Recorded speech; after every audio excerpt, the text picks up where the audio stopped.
haven't seen what we have been watching for the last 10, 15 minutes. And it just puts things in perspective real quick. You probably see the tape. You may have been watching live. It's hard to overstate the drama. The Buffalo Bills announced afterward that Damar Hamlin went into cardiac arrest on the field. Trainers performed CPR on him for roughly 9 minutes. It was horrible. And the players on the field, to their great credit, responded not as competitors, but as human beings, compassionate ones. They came together in prayer for the fallen player. Damar Hamlin is now in critical condition in a hospital in Cincinnati, and it's unclear, sadly, whether he will survive. So that is what we know. It's tragic. What don't we know? Well, what we don't know could fill volumes, starting with why Damar Hamlin had a heart attack on a football field. We do not know the answer, and there is no way to know the answer. We're not going to lie to you and pretend we do know the answer. But that has not stopped many others from lying to you. Hamlin was still lying on the field receiving CPR when self-described medical experts in the media, people with no demonstrated medical ethics at all, effectively witch doctors, decided to use his tragic, life-threatening injuries an opportunity to spread still more propaganda about the COVID shots. It could not have been the shot, they told you. Shut up. But they're lying. They don't know that. They don't know anything more than we know, which is effectively nothing.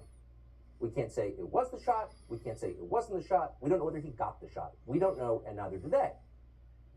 So why are they telling you they know something they don't? Well, it's not the first time, of course. So tonight, in the appropriate spirit of humility, we're going to speak to actual medical experts and scientists, people who are going to follow the data, ask relevant questions regardless of political pressure. Getting to the truth is the essence of science. We're going to try to practice it tonight. One of the people we're going to speak to is cardiologist Peter McCullough.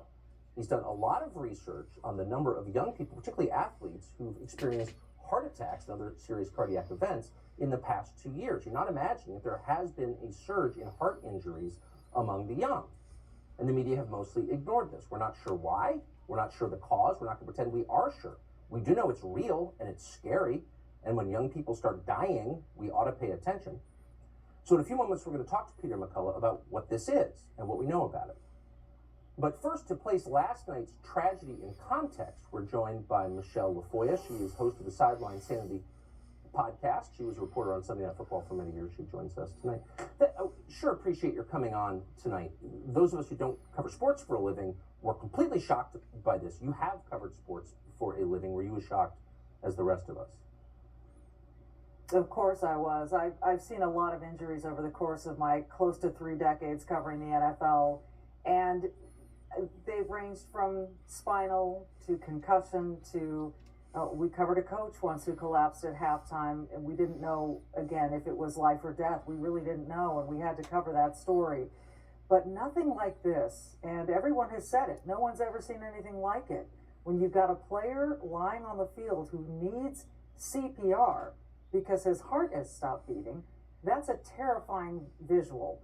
And even more so were the faces of all of his teammates and the players on the Cincinnati Bengals also.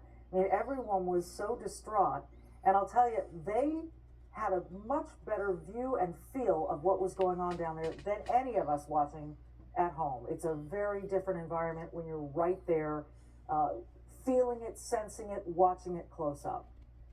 So you told us, I think, 2 relevant and important things. 1, this is not normal. You've done this all your life. You were shocked by it. This doesn't happen all the time. And 2, the players responded as human beings with great decency and reverence for the tragedy they were watching. They prayed. They didn't do anything but that. I felt that was so impressive. And you cover these guys. Were you surprised by that? Not at all. Not at all. These guys are brothers. They spend so much time together. They're working with each other toward a common goal. They have relationships that we could only hope to have in places like Congress and academia and sometimes even in families. These guys are brothers. They do anything for each other. And so, and then there's the mutual respect among teams. Everyone knows what it's like to get injured, to get hurt, but to watch this, a 24-year-old, I mean, it really wouldn't have mattered if he was 25 or 22, but the fact is this is a young, strong, seemingly healthy man, and you're right to point out we don't know anything more about his background, and we shouldn't speculate. But to watch this young, strong player go down in such a way that was clearly it was not the effect of the hit. It was cardiac. It is really something that they could not get past, and clearly they could not go on with the game. That would just not have been right, and it wouldn't have been possible for any of them to be mentally able to function out there. Yes, there was great decency on the field from my perspective, and it was just heartening to see that, and I appreciate your take on this. Michelle Tafoya, thank you so much. Thank you. So as we told you, after Damar Hamlin collapsed on the field last night, trainers rushed and began administering CPR almost immediately and continued doing that for about 9 minutes. Ultimately, an ambulance took him off the field. So a lot of people are asking a simple, almost procedural question: is it unusual to perform CPR for that long, and what does it mean for the prognosis of Mr. Hamlin? Joining us to assess this is Dr. Mark Siegel. Doctor, thanks for coming on. What do you make of what we saw? Tucker, thanks for having me. Obviously, America's praying for Damar Hamlin tonight. A man of great courage, by the way, who rose up from poverty and showed great courage in what he's accomplished in life. And he also, by the way, has been fundraising for his town where he grew up, McKees Rocks. But what happened to him on the field? There's more we don't know than what we do know. We don't know if he has underlying heart problems yet. We don't know, to your point, whether oxygen flow to the brain was interrupted. He's in a coma in the hospital, but that's induced because you want the brain to rest, essentially. They're probably using steroids to decrease swelling, and they watch and they monitor. So the fact that he's under probably doesn't mean anything. But what's really disturbing, of course, is that he had a blow to the chest that wasn't that severe, and yet he crumpled to the ground, and it looked like he was probably in an arrhythmia called ventricular fibrillation, where it's just quivering. The AED, the defibrillator they now have on the field, is what's life-saving. That improves the prognosis greatly. I don't know when they administered that. I don't know when the heartbeat came back. That's really important. I don't know if he got CPR for 9 minutes. His youth will be on his side, but it's a question because the CPR is about 30% of the usual cardiac output. Is that enough? We don't know yet. We don't know why it did take that long. He's brought to the hospital. Again, I'm watching the brain more than the heart. They're saying his vital signs are now stable, that he's stable, he's back in a normal rhythm. We're hearing that much. But the fact is, we don't know whether he's had enough oxygen to the brain. I do know, though, that the Chasing M's Foundation, Tucker, which is he's in charge of, had raised only $3,000 up until the point of this happening, now has raised close to $5 million because of the rabid fans from Buffalo, because of people from all over the country, to get toys for kids in his hometown of McKees Rocks, Pennsylvania. And you know what? That shows America praying. America has heart still, Tucker, as you've always said. America has heart, and our heart is out tonight for Damar Hamlin, and we're praying for his recovery, Tucker.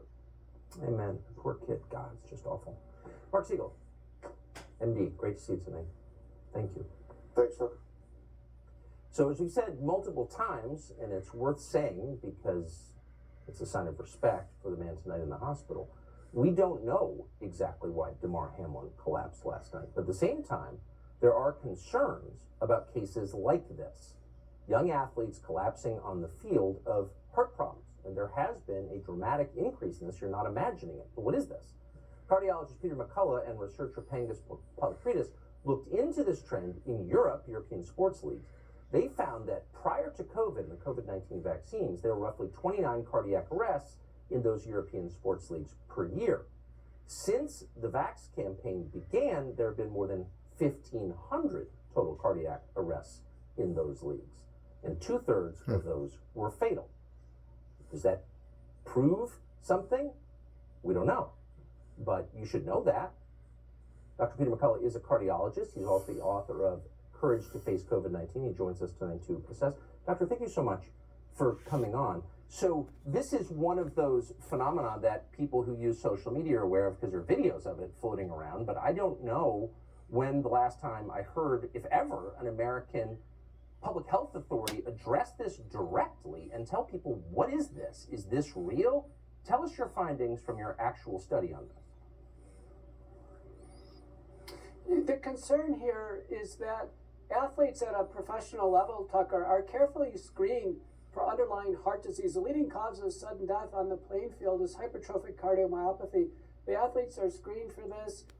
There are rare conditions, genetic abnormalities in heart rhythm that can present, but sudden cardiac death should be a very unusual phenomenon, and as your report indicates, it's extremely unusual in the NFL since the high level of scrutiny. There's a differential diagnosis that doctors go through when this happens. I watched it live and then I watched the replay as a cardiologist. To me, it looked like he made a hard tackle. There was head and neck impact, but he got up, he clapped his hands, and then he fell over backwards. It looked like a primary cardiac arrest. Everything that was done on the field looked perfect. I think the duration of CPR resuscitation is going to be in a window where he can have neurologic recovery. The issue is what caused it. And the concern based on our research is that COVID-19 can cause myocarditis or heart damage. The heart damage in some cases can be asymptomatic and the initial presentation can be a cardiac arrest. There's other things in the differential, genetic abnormalities of heart rhythm disturbance, hypertrophic cardiomyopathy, a spinal cord type of interaction with the heart. But I think the leading concern here is vaccine-induced myocarditis if indeed he's taken the vaccine. And boy, the family, the Bills doctors, and the current doctors at University of Cincinnati Medical Center have a public health obligation to tell us if he's taken the vaccine. I think that's fair in the coming days. Now, the CDC, it seems to me, since the absolute numbers of heart incidents among young people are dramatically up across the West, and the CDC, as far as I know, has not been honest enough to address this. They sent out a tweet the other day saying, you know, you may be struggling with blood clots if you're a young athlete. I don't remember athletes struggling with young blood clots. It seems to me like they're trying to tell us this is normal. Is it normal for young athletes to have life-threatening blood clots? We should never have our agencies try to normalize side effects. The FDA says the vaccines cause myocarditis and heart damage. Autopsy studies show it can be and is fatal. The same is true for blood clots and neurologic damage. Our agencies should be protecting the health of Americans, and safety is job one. I'm disappointed that they're minimizing it. Yeah, I mean, I think honesty is a prerequisite for trust. When people are honest, you can trust them. But when they lie to you consistently, you can't. So we appreciate your coming on tonight. Dr. Peter McCullough, thank you.